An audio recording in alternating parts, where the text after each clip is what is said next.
Welcome to the classroom students. आज हम six class की मैथमेटिक्स के sub domain number 4 rate ratio and percentage के एक्सरसाइज 4.4 को स्टार्ट करेंगे। एक्सरसाइज 4.4 को स्टार्ट करने से पहले आपको समझ लेना होगा टाइम के बारे में, क्योंकि एक्सरसाइज 4.4 टोटल टाइम के बारे में है।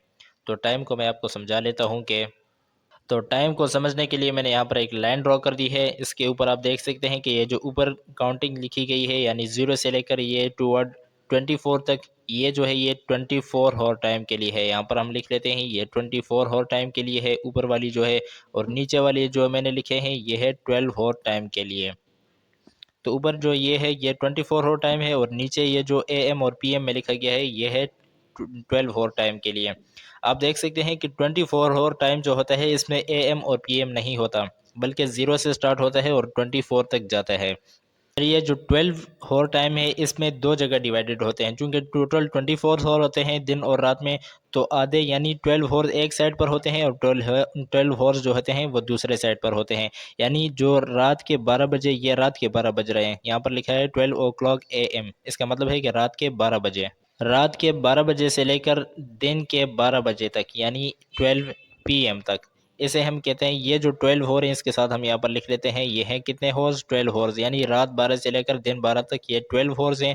और इसे हम कहते हैं बिफोर नून।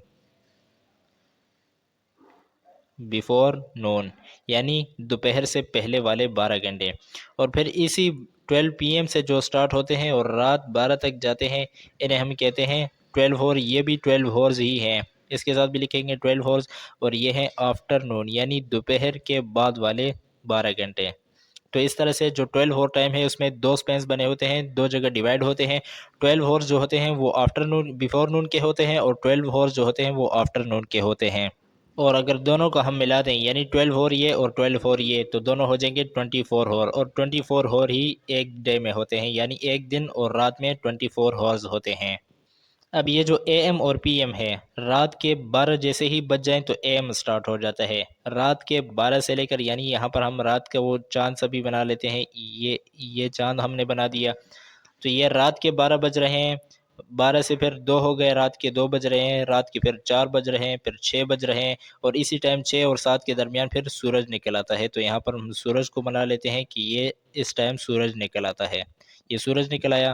फिर यहाँ से दिन के 8 बज गए, मतलब सुबह के 8 बजे स्कूल का टाइम हो जाता है। फिर 10 o'clock हो जाते हैं, 12 बज गए हैं, दोपहर के 2 बज रहे हैं। इसके बाद फिर उसके बाद 4 बजते हैं, उसके बाद 6, और इसी तरह 6 और 7 के दरमियान यहाँ पर सूरज जो होता है वो डूब जाता है, यानी यहाँ तक सूरज होता है। और इसके बाद अगेन से हमारे पास नाइट यानी रात शुरू हो जाती है। तो इसके आगे फिर रात होती है। तो यहाँ पर आप देख सकते हैं कि 12 घंटे जो है, यानी 6 घंटे यहाँ पर और 6 घंटे यहाँ पर ये चांद होता है, और दरमियान में जो 6 घंटे होते हैं यहाँ पर और यहाँ पर ये सूरज चमक रहा होता है, यानी सूरज निकला होता है, यानी ये दिन होता है। तो जैसे ही 12 o'clock रात को बजते हैं तो AM हो जाता है। 2 बजे भी AM, 4 बजे AM, 6 बजे AM, 8 बजे भी AM, 10 बजे भी AM, और 11 बजकर यानी 11:59 तक, 11:59 तक ये AM चलता है। जैसे ही 1 मिनट इसमें और ज़्यादा हो जाता है, यानी 12 o'clock हो जाते हैं, तो फिर ये कन्वर्ट हो जाता है PM में। 11:59 तक ये होता है AM। और जैसे ही 12 o'clock हो जाए तो यहाँ पर फिर ये चेंज हो जाता है, PM हो जाता है। इसके बाद फिर PM चलता है, यहाँ पर 2 PM, 4 PM, 6 PM, 8 PM, 10 PM, और रात के 11 o'clock and 59 मिनट तक, यहाँ तक ये होता है फिर PM। और जैसे ही 12 o'clock बजते हैं तो ये अगेन हो जाता है क्या, AM। तो इसके साथ फिर ये AM में कन्वर्ट हो जाता है। तो उम्मीद करता हूँ कि यह टाइम आपको समझ आ चुका होगा। इसी तरह अगर हमें टाइम दिया गया होगा और हमने उसे कन्वर्ट करना होगा, अगर हमें 24 हॉर में टाइम दिया गया होगा और इसे हमने 12 हॉर में कन्वर्ट करना होगा, या हमें 12 हॉर में टाइम दिया गया होगा तो इसे हमने 24 हॉर में कन्वर्ट करना होगा। तो अगर आपको इस चीज़ की समझ आ गई तो आप बहुत ईजिली कन्वर्ट कर सकते हैं। जैसा कि हम 16 को ले लें, यानी 16 हॉर्स को, जो कि 24 हॉर्स टाइम में हमें 16 दिया गया है, इसे हमने 12 हॉर में कन्वर्ट करना है। तो इसके नीचे लिखा हुआ है 4 o'clock PM। तो जस्ट आप 4 o'clock PM उसकी जगह पर लिख सकते हैं। तो चलिए अब क्वेश्चन नंबर 1 को स्टार्ट करेंगे तो आपको ज़्यादा इजीली समझ आ जाएगा। तो क्वेश्चन नंबर 1 का हमें फर्स्ट पार्ट दिया गया है और फर्स्ट पार्ट में हमारे पास एक नंबर दिया गया है, टाइम दिया गया है 7:45 और इसके साथ हमें लिखा गया है पीएम, यानी 7:45 पीएम को हमने कन्वर्ट करना है 24 आवर टाइम में। तो इसके लिए सबसे पहले यहाँ पर लिख लेते हैं सॉल्यूशन। सॉल्यूशन लिखने के बाद हम क्वेश्चन को एक मरतबा सेम एज इट इज लिखेंगे। 7:45 पीएम है, तो आपको याद रखना होगा कि जब भी आपको पीएम में टाइम दिया गया होगा तो आपने उसे 24 आवर में कन्वर्ट करने के लिए जस्ट उसमें 12 आवर ओ क्लॉक को प्लस कर देना है, यानी 7:45 में आपने प्लस कर देना है किस चीज़ को, 12 आवर्स को। 12 आवर्स को आप प्लस करेंगे तो ये 24 आवर्स में चला जाएगा। तो इसमें इसमें हम प्लस कर लेते हैं, यहाँ पर रफ वर्क लिखेंगे हम, यह रफ वर्क रहा। 7:45 में हमने प्लस करना है 12 ओ क्लॉक को। 5 + 0 5 हो गया, 4 + 0 4, ये यहाँ पर सेम एज इट इज़ आ जाएगा। 7 + 2 9 हो गया एंड 1 साथ में सेम एज इट इज़ आ जाएगा। तो 19:45 यहाँ पर हम लिखेंगे 19:45। अब इसके साथ हम पीएम नहीं लिखेंगे क्योंकि जो 24 आवर टाइम होता है उसमें एएम पीएम नहीं होता, तो इसलिए 19:45 यही हमारे पास आंसर है। इसे आप इस बार पर भी देख सकते हैं, यानी हमें 7 ओ क्लॉक दिए गए थे, तो आप देख सकते हैं कि 6 और 8 के दरमियान यहाँ पर यह 7 रहा, 7 ओ क्लॉक यहाँ पर है और 7 के ऊपर आप देख सकते हैं क्या हमें दिया गया है, 19 दिए गए हैं। तो 19 ओ क्लॉक और 45 मिनट्स को हम सेम एज इट इज लिखेंगे। 19 ओ क्लॉक एंड 45 मिनट यही हमारे पास आंसर है। इसी क्वेश्चन का हमें सेकंड पार्ट दिया गया है और सेकंड पार्ट में भी हमारे पास कुछ इसी टाइप का क्वेश्चन है। क्वेश्चन हमारे पास है 9:31 AM। इसके साथ अब AM लिखा हुआ है, तो ऐसे भी सोल्व करना है हमने। इसका सोल्व करने का तरीका थोड़ा सा मुख्तलिफ होगा। क्या है इसका तरीका, क्वेश्चन को एक मरतबा सेम एज इट इज लिखेंगे 9:31 AM। अब यहाँ पर आप देख सकते हैं कि इसमें AM दिया गया है, यहाँ पर पहले क्वेश्चन में PM दिया गया था लेकिन यहाँ पर AM दिया गया है। अगर हमें PM दिया गया होगा तो इसमें हमने 12 ओ क्लॉक को प्लस करना है, लेकिन अगर हमें AM दिया होगा तो हमने फिर प्लस नहीं करना। हमने क्या करना है, जस्ट 9:31 को लिखेंगे और जस्ट इसके साथ AM नहीं लिखेंगे। 9:31 यही इसका आंसर है। इसे आप इस बार पर भी देख सकते हैं, यानी 9:31 AM हमें दिया गया है तो AM यहाँ पर है, 8 और 9 के दरमियान यहाँ पर है 9 PM और यहाँ पर हो गया 30 मिनट्स। तो 9 के ऊपर आप देख सकते हैं कि 9 ही लिखा हुआ है, तो इसलिए इसका आंसर भी 9 ही आएगा। जस्ट इसके साथ फ़र्क क्या आएगा कि AM इसके साथ नहीं लिखा जाएगा और यही हमारे पास आंसर है। इसी क्वेश्चन का हमें थर्ड पार्ट दिया गया है और थर्ड पार्ट में भी कुछ इसी टाइप का क्वेश्चन है हमारे पास। 8:35 PM। अब इसके साथ आप देख सकते हैं कि अगेन हमें PM दिया गया है, जैसा कि हमें पहले क्वेश्चन में PM दिया गया था। तो आपको अभी पता चल गया होगा कि इसे कैसे सोल्व करना है। बहुत इजी है, क्वेश्चन को एक मरतबा सेम एज इट इज़ लिखेंगे। 8:35 PM को हमने लिखा। अब चूंकि इसके साथ PM लिखा हुआ है तो जब भी हमें PM में टाइम दिया गया होगा तो इसके साथ हम 12 और ओ क्लॉक को प्लस करेंगे। तो 8:35 को सेम एज इट इज़ लिखेंगे, दरमियान में प्लस लिखेंगे और इसके साथ हम प्लस करेंगे 12 ओ क्लॉक को। तो 8 में हम 12 को प्लस करेंगे तो हमारे पास आंसर आएगा 20, क्योंकि 8 + 12 ये 20 हो गया। एंड इस 35 को साथ में सेम एज इट इज़ लिखेंगे। तो 20 ओ क्लॉक एंड 35 मिनट यही हमारे पास आंसर है थर्ड पार्ट का। यानी इसमें भी हमने जस्ट क्या किया कि 12 ओ क्लॉक को इसमें प्लस किया, तो हमारे पास आंसर आ गया किस चीज़ में, 24 और टाइम्स में हमारे पास आंसर आ गया है। एक्सरसाइज 4.4 का नेक्स्ट क्वेश्चन हमारे पास है क्वेश्चन नंबर 2 और इसकी स्टेटमेंट है convert the following 24 hour o'clock time into 12 hour o'clock time. यानी अब हमें कहा जा रहा है कि नीचे आपको जो हमें क्वेश्चंस दिए गए हैं ये हमने दिए गए हैं 24 आवर ओ क्लॉक टाइम में और इसे आपने कन्वर्ट करना है 12 आवर ओ क्लॉक टाइम में। तो चलिए इसे स्टार्ट करते हैं। इसमें हमें फर्स्ट पार्ट दिया गया है और फर्स्ट पार्ट में जो हमारे पास है वो है 15 ओ क्लॉक एंड 48 मिनट्स। अब इसे हमने कन्वर्ट करना है 12 आवर ओ क्लॉक में, तो हम सबसे पहले तो यहाँ पर लिख लेते हैं सॉल्यूशन। सॉल्यूशन लिखने के बाद हम क्या करेंगे कि क्वेश्चन को एक मरतबा सेम एज इट इज़ लिखेंगे। 15 आवर एंड 48 मिनट्स को हमने लिखा। अब जब भी हमें 24 आवर क्लॉक में टाइम दिया गया होगा, यानी 24 आवर क्लॉक में टाइम दिया गया है और इसे हमने कन्वर्ट करना है 12 आवर्स में, तो हम क्या करेंगे, इसमें से माइनस कर देंगे 12 आवर को। यानी 15 में से 15 ओ क्लॉक एंड 48 मिनट्स में से हम माइनस करेंगे किस चीज़ को, 12 हॉर्स को। 12 हॉर्स को हम इसमें से माइनस कर देंगे। तो यहाँ पर इसे माइनस कर लेते हैं।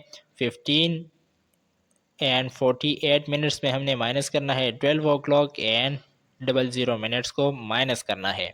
तो 8 में से 0 गए तो आंसर आया 8, 4 में से 0 गए तो आंसर 4 आया, रेशो की जगह रेशो आ गया, 5 में से 2 को माइनस किया तो आंसर आया 3। 3 o'clock एंड 48, यह हमारे पास आंसर आ गया है 3 o'clock एंड 48 मिनट। लेकिन अब आप देख सकते हैं कि इसके साथ हमने AM लिखना है या PM लिखना है। तो आपको क्या लगता है कि इसके साथ हमने क्या लिखना है? तो जब भी आपको 12 से ऊपर का टाइम दिया गया होगा, यानी यहाँ पर जो हॉर्स दिए गए हैं ये 12 से ऊपर होंगे, यानी 12 हो, 13 हो, 15 हो, 16 हो, 17, 18, 19, 12 से ऊपर जो भी नंबर आपको हॉर्स में दिया गया होगा तो इसके साथ आपने लिखना है PM। तो इसलिए यहाँ पर हमें 15 दिया गया था तो 15 के साथ हम लिख सकते हैं PM। तो 3 o'clock एंड 48 PM यहाँ हमारे पास आंसर है। इसे आप इस लाइन पर भी देख सकते हैं, 15 o'clock आप देख सकते हैं कि यहाँ पर बन रहे हैं और ये क्या है 2 और 4 के दरमियान है। तो 2 और 4 के दरमियान यहाँ पर आता है 3। तो 3 o'clock के साथ क्या लिखा हुआ है? PM लिखा हुआ है, तो इसलिए यहाँ पर भी हमने PM लिखा हुआ है और यही हमारे पास आंसर है। इसी क्वेश्चन का हमें सेकंड पार्ट दिया गया है और सेकंड पार्ट में भी हमारे पास कुछ इसी टाइप का क्वेश्चन है 23 hours एंड 15 मिनट्स। इसे भी हमने कन्वर्ट करना है किसमें? 12 o'clock टाइम में। तो सबसे पहले यहाँ पर लिख लेते हैं सॉल्यूशन। सॉल्यूशन लिखने के बाद हम क्वेश्चन को एक मरतबा सेम एज इट इज लिखेंगे। 23 hours एंड 15 मिनट को हमने लिखा। अब आप देख सकते हैं कि इसे हमने 12 आवर में कन्वर्ट करना है, तो इसमें से हम माइनस करेंगे, डिडक्ट करेंगे किस चीज़ को? 12 o'clock को। तो 23 hours एंड 15 मिनट्स में हमने माइनस किया 12 o'clock को, यानी 12 hours को हमने इसमें से माइनस किया। तो 23 o'clock एंड 15 मिनट्स में से हम 12 o'clock को माइनस करेंगे। 5 में से 0 गए तो आंसर आया 5, 1 में से 0 गया आंसर 1 आ गया, 3 में से 2 गए तो आंसर 1, 2 में से 1 गए तो आंसर आया 1, यानी 11 o'clock एंड 15 मिनट्स ये हमारे पास आंसर आ गया है। लेकिन इसके साथ AM लिखना है या PM लिखना है, तो आपको पता है कि जब भी हमें 12 से ऊपर का नंबर दिया गया होगा यहाँ पर हॉर्स में, यानी ये हॉर्स हैं और ये मिनट्स हैं। तो हॉर्स में अगर हमें दिया गया होगा 12 से ऊपर का नंबर, 12 दिया गया होगा, 13, 14 कोई भी नंबर दिया गया होगा, तो इसके साथ हम लिखेंगे PM। तो यहाँ पर 23 है, 23 12 से बड़ा नंबर है, तो इसलिए इसके साथ हम PM लिखेंगे। और इसी को अगर आप नंबर लाइन पर देखें तो यहाँ पर 23 हमें दिया गया है, तो 23 आप देख सकते हैं कि 10 और 12 के दरमियान आ रहा है, और 10 और 12 के दरमियान यहाँ पर होगा 11। तो 11 के साथ यहाँ पर आप देख सकते हैं PM लिखा हुआ है, तो यहाँ पर इसके साथ हमने PM लिख दिया है और यही हमारे पास आंसर है। इसी क्वेश्चन का नेक्स्ट एंड लास्ट पार्ट हमें दिया गया है और इसमें भी थर्ड पार्ट है और इसमें भी एक इसी टाइप का क्वेश्चन है 19 o'clock एंड 43 मिनट्स। इसे भी हमने कन्वर्ट करना है 12 o'clock में। तो यहाँ पर लिख लेते हैं सॉल्यूशन। सॉल्यूशन लिखने के बाद क्वेश्चन को एक मरतबा सेम एज इट इज लिखेंगे 19 o'clock एंड 43 मिनट्स। अब यहाँ पर आप देख सकते हैं कि ये भी 12 से ऊपर का नंबर है, तो इसमें भी हमने क्या करना है कि 19 o'clock एंड 43 मिनट्स में से हमने माइनस करना है 12 o'clock को। तो 19 में से 12 को माइनस करेंगे तो हमारे पास क्या आंसर आएगा? हमारे पास आंसर आएगा 7। 7 o'clock एंड इस 43 मिनट को साथ में सेम एज इट इज लिखेंगे, यानी हमने जस्ट 19 में से 12 को माइनस किया तो 7 आ गया, 43 में से 00 को माइनस किया तो आंसर 43 आ गया। 7 o'clock एंड 43 मिनट हमें दिया गया है, इसके साथ भी AM लिखना है या PM लिखना है। तो जैसे कि आपको पता है कि हॉर्स में जो हमें नंबर दिया गया है वो 19 है, यानी 12 से बड़ा नंबर है। तो जब भी 12 से बड़ा नंबर हमें दिया गया होगा हॉर्स के जगह पर, तो हम यहाँ पर क्या लिखेंगे? PM लिख देंगे। तो 7 o'clock एंड 43 PM यही हमारे पास आंसर है। एक्सरसाइज 4.4 का नेक्स्ट क्वेश्चन हमारे पास है क्वेश्चन नंबर 3 और इसकी स्टेटमेंट है a bus leaves for Peshawar at 4:30 PM। यानी कहा जा रहा है कि एक बस जा रही थी पेशावर के लिए और जैसे ही वो यहाँ से रवाना हुई तो यहाँ पर टाइम हो रहा था 4 बजकर, यानी 4 o'clock and 30 PM। It take 6 hour to reach the Peshawar. यानी कहा जा रहा है कि उसने 6 घंटे लिए पेशावर तक पहुंचने के लिए। What time will it reach इन पेशावर? तो किस टाइम पेशावर पहुंचेगी? यानी 4:30 पर यहाँ से रवाना हुई, 6 घंटे उसके रास्ते में लगे, तो वहाँ पर किस टाइम वो पहुंचेगी ये हमने फाइंड करना है। तो फाइंड करने के लिए सबसे पहले यहाँ पर लिख लेते हैं सॉल्यूशन। सॉल्यूशन लिखने के बाद हम क्वेश्चन में से डाटा को लेंगे, तो यहाँ पर हम लिख सकते हैं बस लीव्स द स्टैंड टाइम। यानी बस जब अपने बस स्टैंड से निकली तो उस टाइम क्या हो रहा था? वो हो रहा था 4 o'clock एंड 30 PM, ये टाइम हो रहा था। एंड जब वो रास्ते में कितना टाइम लगी तो हम यहाँ पर लिखेंगे टाइम टेकन टू रीच, यानी वहाँ तक पहुँचने के लिए रास्ते में वो कितना टाइम लेगी, तो वो हमारे पास है 6 o'clock। 6 o'clock वो टाइम लेगी रास्ते पर, यानी पेशावर तक पहुँचने के लिए। एंड अब हमें फाइंड करना है कि बस रीच टू पेशावर टाइम, यानी जब वो पेशावर तक पहुंचेगी तो उस टाइम क्या टाइम हो रहा होगा क्लॉक में, ये हमने फाइंड करना है। तो ऐसे फाइंड करने के लिए जस्ट सिंपल हम क्या करेंगे कि हम लीव का टाइम लिखेंगे, जो उसने यहाँ से जो स्टैंड छोड़ा तो उस टाइम क्या टाइम हो रहा था, वो थे 4:30 PM। यानी इस टाइम पर बस अपने स्टैंड से निकल गई, बस स्टैंड से निकल गई। तो इसमें हम प्लस कर देंगे रास्ते में कितना टाइम लगा, 6 आवर्स लगे, यानी 6 घंटे रास्ते में लगे। तो इन दोनों को हम जस्ट आपस में प्लस कर देंगे। इन दोनों को प्लस करना है तो हम क्या करेंगे, 4:30 PM में हम प्लस कर देंगे 6 o'clocks को। इन दोनों को प्लस करेंगे, 0 + 0 0 हो गया, 3 + 0 3 हो गया, ratio same as it is आ गया, 4 + 6 हो गया 10।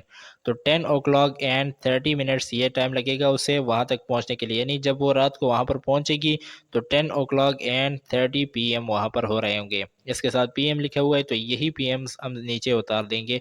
10 o'clock and 30 PM पर वो पहुँच जाएगी पेशावर में, और यही हमारे पास आंसर है 10 o'clock and 30 PM। एक्सरसाइज 4.4 का नेक्स्ट क्वेश्चन हमारे पास है क्वेश्चन नंबर 4, और इसकी स्टेटमेंट है नादिया स्लीप्स फॉर 6 और 30 मिनट इन अ डे, यानी कहा जा रहा है कि नादिया जो है वो दिन में 6 घंटे और 30 मिनट सोती है, यानी 6.5 घंटे सोती है।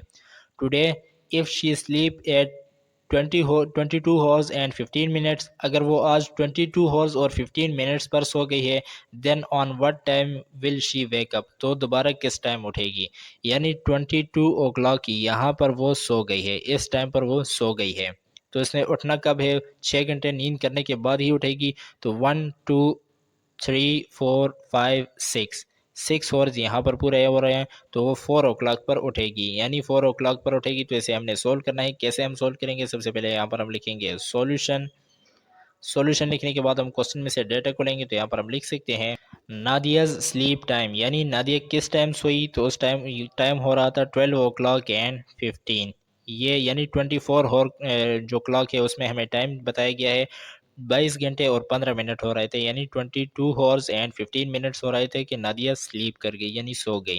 एंड अब यहाँ पर हम लिखेंगे नादिया स्लीप ड्यूरेशन, यानी नादिया सोती कितना है, कितने टाइम तक वो सोई रहती है, तो वो हमारे पास है 6 o'clock and 30 मिनट, यानी 6 घंटे और 30 मिनट तक वो सोई रहती है।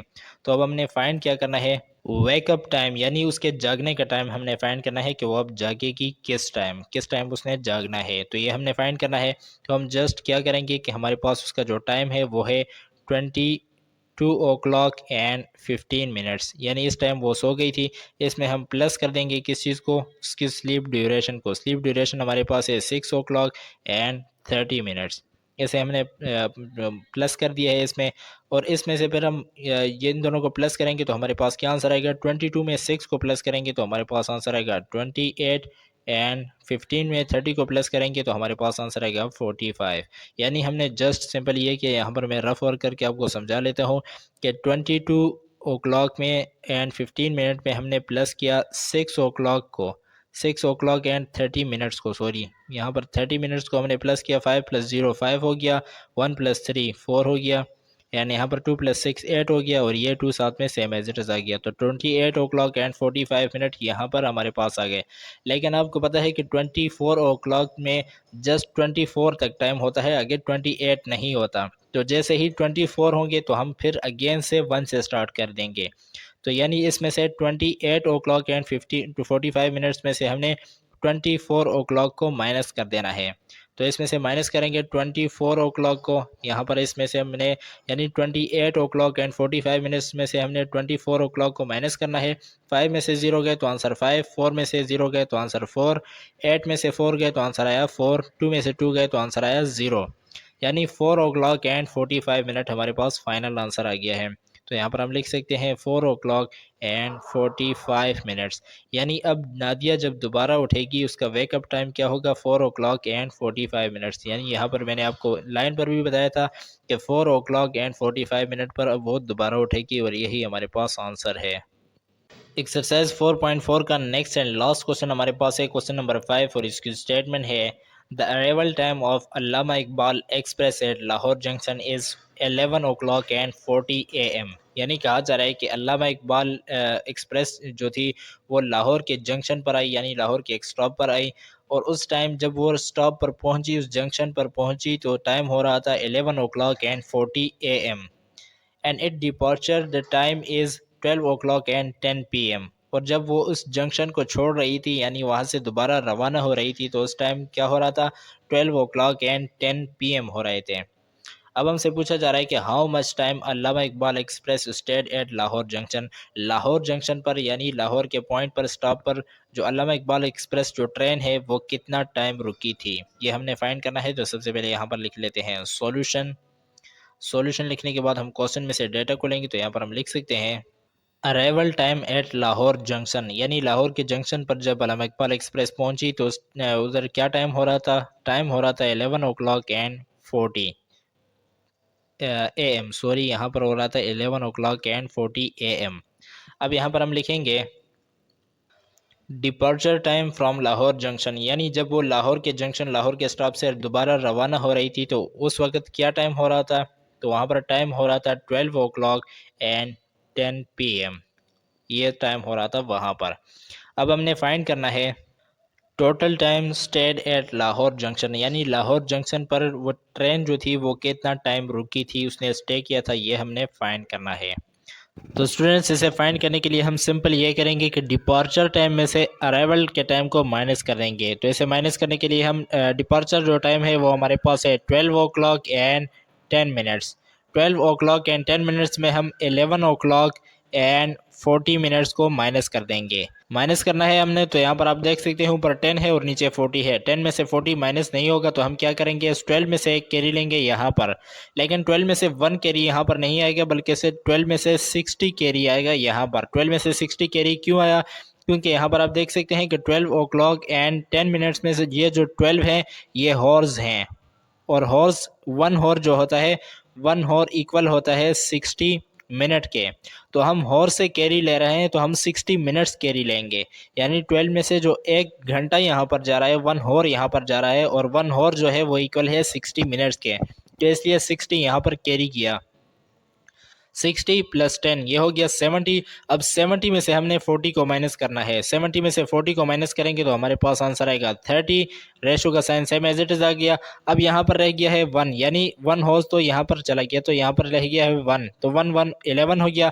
11 में से 11 को माइनस करेंगे तो आंसर आएगा 0। तो उसने, यानी जो ट्रेन थी, उसने जो वहाँ पर टाइम स्टे किया वो था 0 और 30 मिनट्स, यानी जस्ट 30 मिनट्स उसने वहाँ पर स्टे किया। तो यहाँ पर हम लिख सकते हैं 30 मिनट्स।